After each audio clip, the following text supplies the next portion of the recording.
I am Sarah, a 30 years old entrepreneur. I came from a long line of business moguls. Growing up, I always savored a lifestyle of privileges from my family's wealth. However, it did not stop me from being humble and helping those in need. I have been married to Michael, the love of my life, for almost 10 years. The both of us live in a house that I built for us. This has been my lifelong dream to own a home with my husband. Michael works in a retail company as a clerk. He was not able to finish college, which is why he ended up in low-paying jobs. And because of this, I am usually the one paying for the bills and everything. We are in a very loving relationship. But it started very unusually. Flashbacks to when our love story started. We were in our senior year in college. Michael was part of the football team, and I always had a crush on him.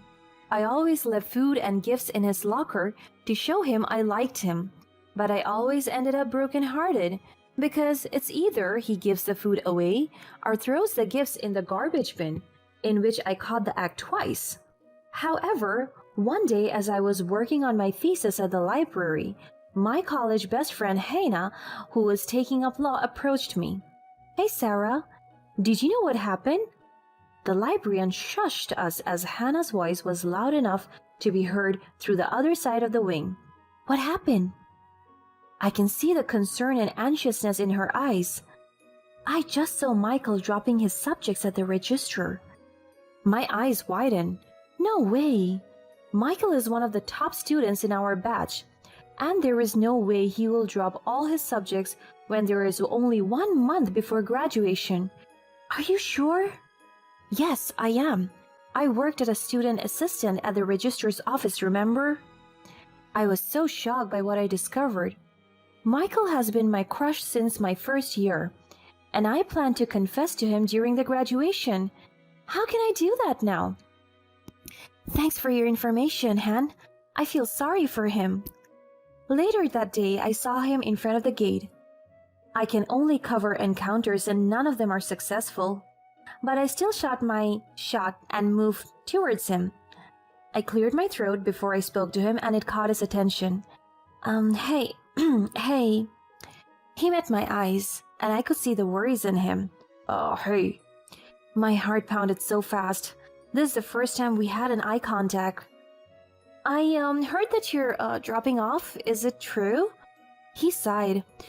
"I guess news travels so fast. Yes, I am." "You are our batch valedictorian. Everyone is so shocked to hear that you will not make it until graduation. Everyone is sad about it, including me." I ensured the last line was soft enough for him not to hear it. "I am sad about it as well. I did not ask for this though. But it is a decision that I have to make. My father is in a critical condition because of cancer, and I must give up my studies to sustain our financials for his medical needs." "Oh, I am so sorry to hear that." I felt awful for him. On the other hand, I'm also happy because he opened up to me. So I comforted him. "If you need someone to rely on, I'm here. Always." I told him the most comforting words that I could say to him. He smiled. This was also the first time that he smiled at me. "Thank you, Sarah." After that, his phone rang. As he answered it, I could feel the anxiety in his tone. And in just a few seconds, he was already sobbing. Are you okay? Is there something that I can help with?" He hung up, and he faced me with tears in my eyes. "My father needs to be transferred to the intensive care unit, but we do not have enough money. If he can be transferred to the ICU within 2 days, we will lose him forever." My heart hurts as I listen to him. I want to help him, so I will do my best to ease his burden. "How much do you need? I think I can lend you some money." He was so shocked by what I said. "Sarah, it's a considerable amount." "I know. That's why I am helping you." He was so hesitant at first, but afterwards he dropped the amount. Indeed, it was a considerable sum of money, but I want to help and let him feel I care for him and his family. Okay, I will pay the bills. His eyes widened in disbelief. Are you sure, Sarah? Thank you so much. He hugged me, and it made me so happy. Days passed, and I frequently visited his dad at the hospital. Michael started to treat me differently, in fact, with more care as well. I spent most of my free time with Michael at the hospital. I often sat beside him in the waiting room, and I even went with him every time he bought some supplies. After a month, his dad finally recovered after being transferred to the ICU. I am so happy that I was one of the people that helped him. Thank you so much for your help, Sarah. Michael's mother thanked me. It is so lovely to be able to talk to his mother casually. No problem, ma'am. Michael is my friend and I want to help him. That's the problem. I don't want you and Mike to be just friends. My heart skipped a beat as she said it. What does she mean? I want you to marry my son. I never thought of what she said again, not until Michael proposed to me all of a sudden. We did not date, and it was hard to believe that the man of my dreams was asking for my hand. I did not waste any time and accepted his proposal and said, yes. After 10 years, we are currently in a happy relationship, and now we have 2 children. Also, my in-laws are living with us. One day, I just got home from a business meeting. I was shocked when I saw strange things and appliances inside my house. I asked the maids about random things. Ma'am, Pauline bought it today, ma'am. She told us that you were the one who instructed us to buy all of those. I am so confused. I never told her to do that. I am well aware of my resources, but I will never waste them on things we already have. That is complete nonsense. She said, what? Yes, ma'am. She usually does this every week. Were you not aware of that? What the? Is this true? Is she using my money to hoard things? I cannot believe this. I quickly went to the master bedroom and I saw my husband reading a book. This has been his usual routine right after he comes home. It's either he reads his book or complains about his low income. I hope tonight it's just the former. Did your mom buy all the stuff outside? Michael just nodded. I heaved a sigh. He was always like this. I could not even converse with him. Later that night, I was so intrigued by everything my mother-in-law bought. 12 big porcelain vases, 3 air coolers, 4 boxes of food, shoes, bags, and other things that I cannot even remember. Is she donating all that stuff? Looking at them, I can estimate the expense up to $100. That's why I follow my instincts and check my bank account. I was so surprised when I saw my balance almost reaching its minimum limit. I lost nearly 90% of my money. That money is intended for the bills. I started to panic. I cannot believe she has been doing this behind my back for 10 years without me noticing. This is absurd. I reviewed all the transactions and my hands were shaking rapidly as I discovered that they had been using my money to pay all their family debts. I wanted to collapse all the things that I recently learned. They are just treating me like a money machine. The next day I confronted my mother-in-law and husband. They were at the coffee table talking to each other, so I headed towards them. I slammed the table and showed them my ATM card. My mother-in-law raised her eyebrows and looked at me with disbelief. What is wrong with you?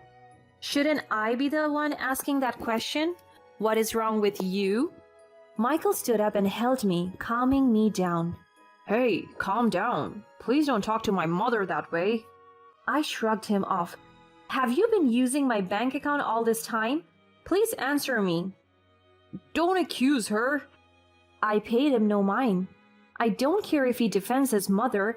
What she did was wrong. She crossed the line. Answer me. She stood up and shouted at me. Yes, what about it? I was shocked by the way she responded.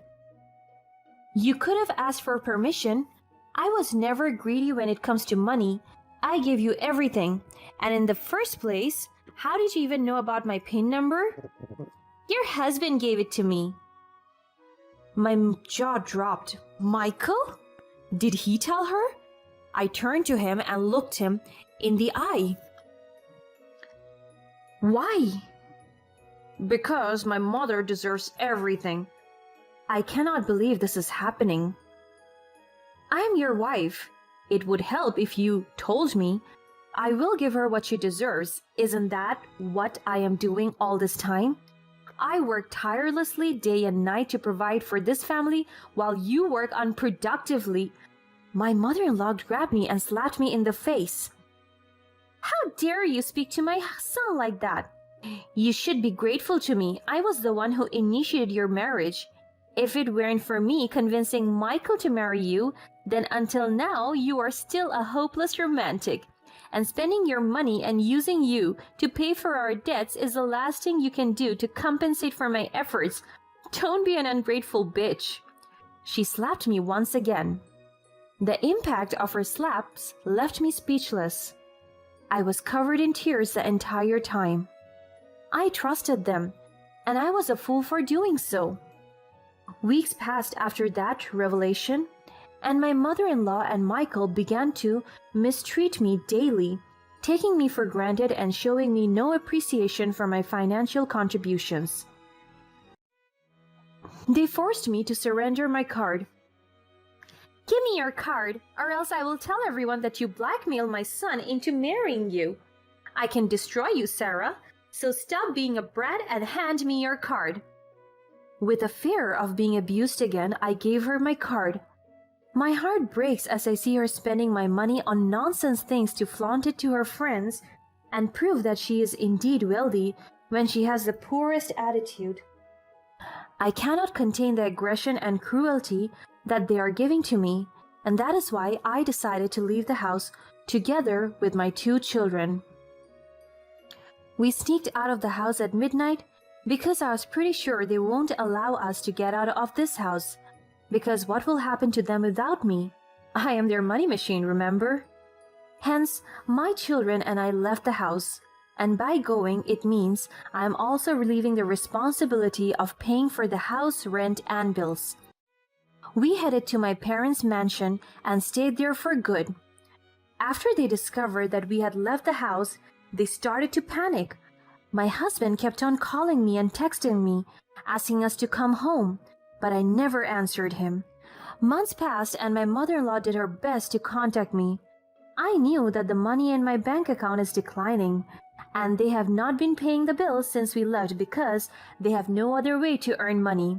She sent me a letter containing harsh words and insults. You are a greedy-ass woman. Do you think that you are wealthy enough to feel secure? I will ruin your life. I will hunt you down. I am giving you 3 days to return to this house and pay the fucking bills because the landowner will confiscate the house. Follow my orders, or else you will regret disobeying them. Instead of being scared, I just laughed at her letter. I can sense how angry and frustrated she was.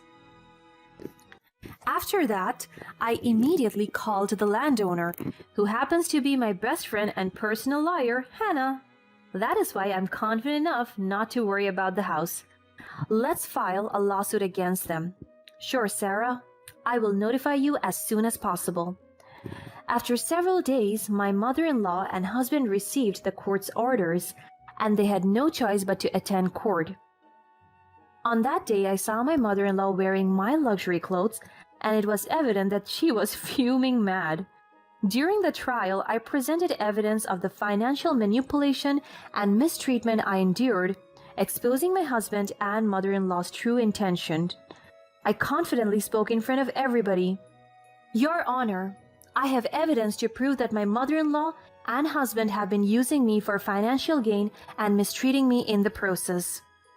I presented bank statements, receipts, and other documents showing unauthorized withdrawals and payments from my bank account. My mother-in-law started to panic as she could already sense her defeat. These documents presents a compelling case, Mrs. Pauline Anderson. It seems you have some explaining to do. Everyone's attention was on my mother-in-law as they waited for her response. The documents are edited. Everyone laughed at her silly accusation, even the judge. These are official documents with seal to verify their authenticity. Mrs. Anderson, there is no way that she can falsify these accounts. You are guilty. The judge pounded his gavel to justify his verdict. Due to the overwhelming evidence, the court rules in my favor, shaming my mother-in-law and Michael for their action. And once again, with authority, the judge firmly said, Mrs. Anderson, it is clear that you and your son have taken advantage of your daughter-in-law's generosity and trust. This behavior is unacceptable and will not be tolerated. You shall be held accountable for your actions. After hearing the decision, my mother-in-law and Michael hang their heads in shame as the judgment is pronounced. As the trial was concluded, Hannah came toward me. I am so impressed by your bravery and for stepping up for yourself. I believe you deserve more than justice. And because of that, I decide to release the house to you as a gesture of support. And with tears in my eyes, I accepted the generous offer. However, Michael and Pauline, now in a desperate situation, came to me, begging for help.